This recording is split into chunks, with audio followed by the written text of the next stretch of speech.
Bapak atas nama siapa? Saya Marwin. Marwin. Sehariannya sebagai wirausaha. Saya juga pengurus di Mahawihara Maitreya. Saya enaknya panggil Pak apa Koko nih? Ya terserah sih. Oke. Kalau boleh tahu, gini Pak, ini awal mulanya berdiri ya? Ya, kan. Kita nggak tahu nih, atau banyak mungkin ada di Google kan, ini berdirinya wihara ini kan tidak terpasti tanggal berapa. Kalau boleh tahu, menurut Bapak atau setelah lama Bapak di sini, berdirinya ini apa? Kita untuk groundbreaking di tahun 1999 itu di bulan Januari kita groundbreaking. Kemudian untuk groundbreaking itu kondisinya kita masih ini masih rumput semua ya, masih rumput semua. Dan kita untuk groundbreaking itu kita buat acara, kita ada chorus 1.300 orang. Yes. Chorus itu kita kumpulkan umat-umat kita dari Sumatera Utara.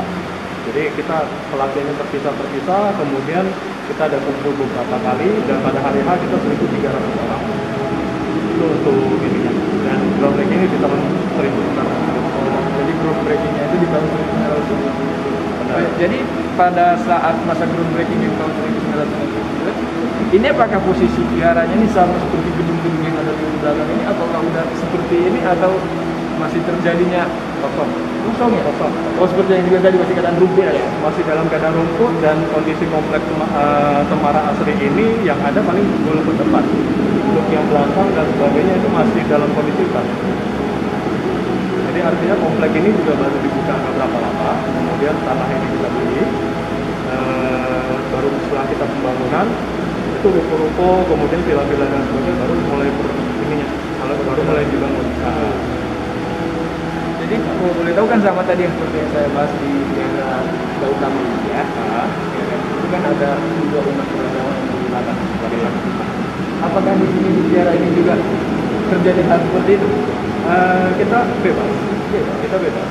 Artinya bagi kita sebenarnya agama itu kan adalah kepercayaan kita kepada Tuhan. Jadi agama apapun, kita di sini Mahawihara Maitreya, kita bukan cuma sebagai daerah, bukan sebagai rumah ibadah, tapi sebenarnya kita lebih dikenal sebagai objek wisata. Iya benar. Tapi padahal sebenarnya Mahawihara Maitreya itu adalah tempat beribadah. Tapi memang kita terbuka untuk umum, apalagi sebelum masa Covid ya. Nah, sebelum masa Covid itu kalau misalnya ini kita buat event untuk Imlek, untuk Cap Gome, kemudian perayaan Dewi Bulan dan sebagainya, itu per satu hari bisa lebih dari 10.000 orang. Per satu hari. Jadi kita mau bergerak aja susah. Berarti per satu hari 10.000 itu bebas untuk orang seperti apapun, agama apapun bebas. Silakan. Selagi masih menjaga koridor, artinya kebersihan, lalu kemudian kesopanan, ketentraman. Bukan itu dijadikan objek wisata gitu. Oke. Sebagai objek wisata, kalau memang pas waktu ada perayaan ya, kita ada panggung rapnya. Kita ada operasi barongsai, kemudian kita ada full dekorasi di mana bisa dibilang setiap 2 meter itu tetap ada spot untuk foto. Setiap 2 meter pasti ada spot. Dan itu tidak dipungut biaya? Tidak dipungut biaya sama sekali. Bahkan parkiran saja kita juga spesial khusus dijaga ya. Kita ada bekerja sama dengan pihak Polda, lalu Polres dan Polsek. Terus juga kan saya mau bertanya lagi nih Pak, kan contohnya di umat Islam atau itu kan ada hari-hari tertentu untuk melakukan ibadah secara bersamaan. Jangan naik dari hari Minggu atau Jumat atau di umat Islam. Apakah di vihara ini ada hari-hari seperti itu? Contohnya satu umat gitu ya kan, misalkan sembahyang bersama. Kalau untuk beribadah kita ada 2 jenis. Satu sifatnya bebas seperti yang di sini. Jadi kapan saja orang mau datang dalam waktu operasional wihara. Artinya kalau untuk masa sekarang ini kita dari jam 8 pagi sampai jam 9 malam. Nah, untuk itu mereka boleh datang kapan saja untuk beribadah, silakan. Kita terbuka. Dan satu lagi, kita memang ada jadwal khusus. Kita ada satu geraha lagi di atas, Geraha Maitreya. Itu satu hari bisa 3 kali pengajian. Di lantai berapa? Di lantai atas. Lantai atas ya. Satu hari 3 kali. Satu hari 3 kali. Setiap hari. Setiap hari. Terus gini Pak, kan contohnya kan kayak Itu kan ada yang namanya BKM, Badan Kemajuan Dikit. Oke. Ya kan yang mengelola keuangan, yang mengelola gimana fasilitas. Apakah kita di Kiara ini terdapat hal seperti itu juga? Oke, di Mahawihara Maitreya ini kita sudah menetapkan sistem manajemen sama seperti perusahaan. Kita ada bagian yang memang kalau dibilang itu bagian untuk memperoleh penghasilan. Kita ada Fortunet Cafe, kemudian kita ada Teko Healthy Resto, kemudian di bundaran kita ada kebun kopi, kedai kebun kopi. Jadi itu adalah sektor usaha. Di luar dari itu kita masih ada sektor usaha dan semua dikelola oleh wihara. Jadi keuntungan dari hal tersebut itu 100% adalah milik wihara. Bukan milik Sudah pribadi. terstruktur ya. Sudah terstruktur. Dan kita juga ada bagian untuk publikasi, kita ada bagian keuangan, kita ada bagian kita ada studio rekaman sendiri. Kita bisa recording sendiri. Kita ada tim multimedia sendiri untuk editing video dan sebagainya untuk post ke medsos. Kita ada tim event seperti IO, tapi khusus untuk ini ya kegiatan wihara ya. Lanjut kemudian kita ada bagian kesenian itu lagi yang kedengaran, mereka lagi latihan nari. Latihan nari.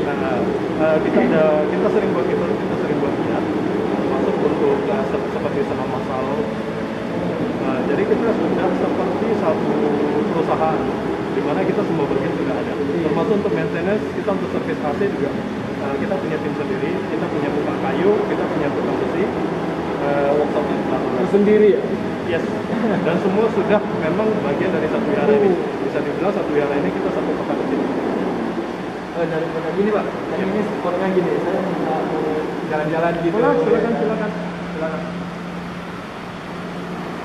Jadi kan saya terpana nih Pak, sama suatu spot yang ada di sini. Oke. Ya kan? Kayak ini menggambarkan keadaan Tionghoa tahun 80-80-an. Sebenarnya ini klasik.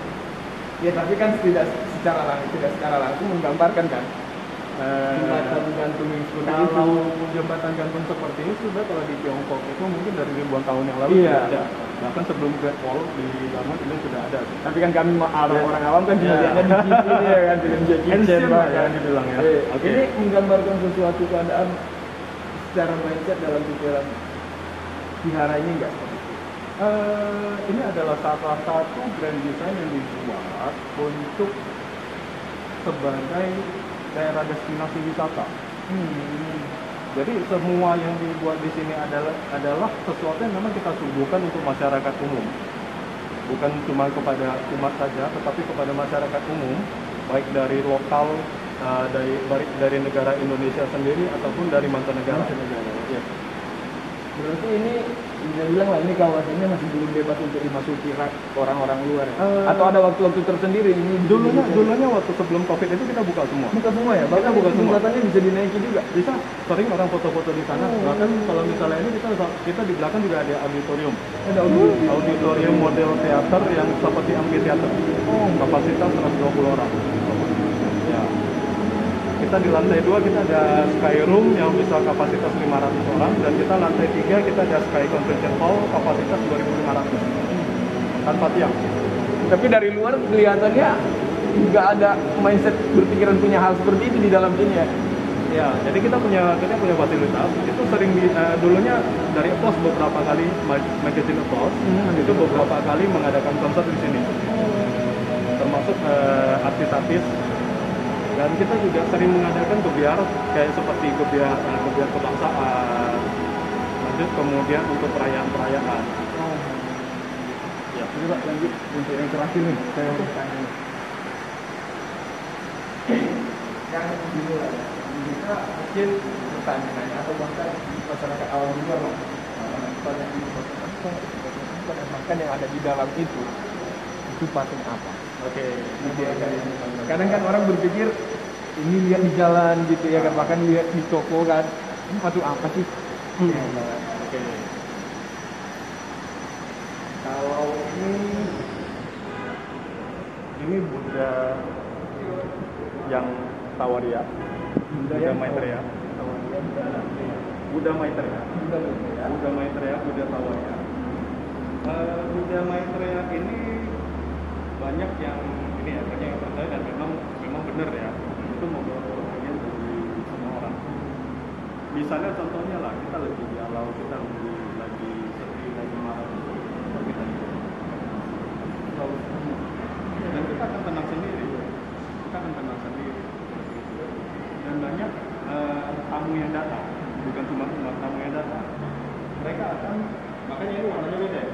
Itu sering dipegang ya? Sering dipegang dan kita akan dicek setiap tahun. Termasuk ininya, ini pas. Ini perutnya, ada yang megang kantong, ada yang megang motor minumnya. Dipercaya untuk membawa dengan dari cara layanan. Ini mungkin tolong ini kalau di dalam, ini masuk.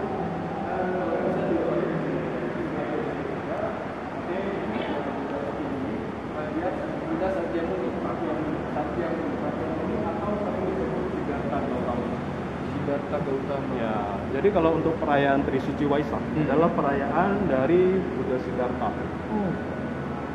Berarti saya bertanya nih, berarti setiap contohnya ini Buddha apa Gautama kan? Berarti setiap itu perayaannya beda-beda gitu. Setiap Buddha Bodhisattva itu punya hari yang berbeda. Punya hari yang berbeda. Sama kayak seperti kayak di Muslim kenaikan apa? Ya, Ya kan? mungkin masing-masing nabi. Mi'raj mungkin Ya, beda lagi. masing-masing nabi. Iya. Kemudian untuk ini ya, pembabar ininya beda. Berarti secara terstruktur hampir sama. Lebih kurang. Buddha apa tadi? Siddhartha Gautama atau Buddha Sakyamuni? Siddhartha Gautama. Ya, atau Buddha Sakyamuni. Atau Buddha Sakyamuni. Ya. Yang sebelahnya juga sama. Oke, yang ini Bodhisattva Kuan Im.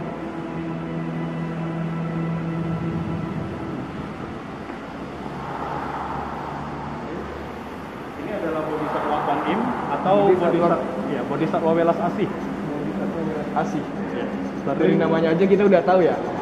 Sering ini kan sebagai ini ya, pemberi cinta kasih, penyembuh, lalu kemudian untuk membantu. Jadi kalau misalnya ada orang sakit dan sebagainya, ya banyak kan ini Kita berdoa di sini. Ya. Nanti contohnya kita minta kesembuhan terhadap Ya. diri atau bahkan keluarga, kita Ya. berdoa di sini. Ya, ataupun kalau misalnya dalam kondisi kita lagi down dalam Iya. kehidupan, Kita berdoa di sini. bisa. Satu lagi nih. Oke, itu di ujung itu adalah Bodhisattva Kuan Om.